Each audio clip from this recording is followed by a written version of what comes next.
مؤسس EFE ليس رجل أعمال خير من أثرياء بلادنا، هو رجل أعمال أمريكي أمضى نصف حياته في مجال التطوير العقاري، يشتري العقارات الملوثة في الولايات المتحدة فيعيد تأهيلها ويبيعها محققا مكاسب كبيرة.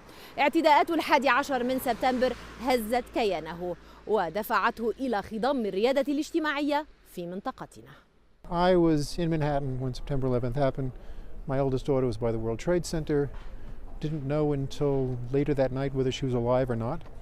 The good news, she was alive. The bad news, she was very traumatized by it.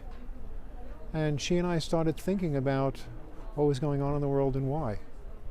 Also, I had spent time in Ireland, and I saw how all the war between the religious factions ended when people had opportunities. لماذا الشرق الأوسط ولماذا الدول العربية؟ Why? Because you have the largest youth bulge, you have the largest youth unemployment. I believe you can have an outcome like you see in Ireland if the youth get jobs. I also believe that if you don't give the youth jobs and opportunity, like youth anywhere else, they're going to be frustrated and they're going to do things that are damaging. هذه منطقة تأكلها المخاوف على المستقبل، داعش والتطرف والاقتتال الداخلي.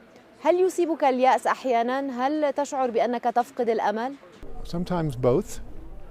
We have an office in Yemen. We closed it 2 days ago. We have survived in Yemen through thick and thin. We're going to continue to operate in Yemen, but people are going to be working out of their homes. We have a large job to do in Yemen, and I think we need to get it done. But it's not going to be easy. It's not going to be easy at all.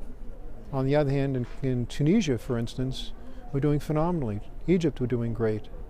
Jordan, we're doing wonderfully. Morocco, it's going very, very well. ما الذي طبقته من مبادئ العمل الريادي عندما خضت مجال الريادة الاجتماعية؟ Very good question. We run it like a business. I often say to my staff that when people give us money, we have to give them a return on investment. In my old days, we would give them cash. Now what we do is we give them graduates that get jobs. And so my goal is to get as many people into the workforce as possible with the money that we're given from outsiders. أنت رجل عصامي لعائلة مهاجرة، بدأت العمل في سن صغيرة وكافحت. اليوم هل ترى نفسك في خريجي التعليم من أجل التوظيف؟ Oh, very much so. I grew up in a poor neighborhood in Brooklyn, and were not for student loans and scholarships to grad school, I'd be waiting tables. I know that. But because I had a good education that was paid for by loans initially and then by scholarships, I was able to build various companies and do okay. ماذا يخسر برأيك أصحاب الثروات حين لا يقدموا شيئا لمجتمعهم؟ When you've done well enough so that you can eat and have the things you need, you either focus on making more and you judge yourself by how much you have in the bank, and that's not very rewarding, or you decide to do something that's impactful. You judge yourself by what you've done with people around you. Like, to me, one of the happiest moments in my life is when I go to my graduations and I see kids that had no opportunity graduating, getting a job, moving on with their life. تم تكريمك في مناسبات عديدة، أيها الأقرب إلى قلبك؟ Talking to my students, talking to my graduates. It's really all that counts. The rest is nice. It helps move us along.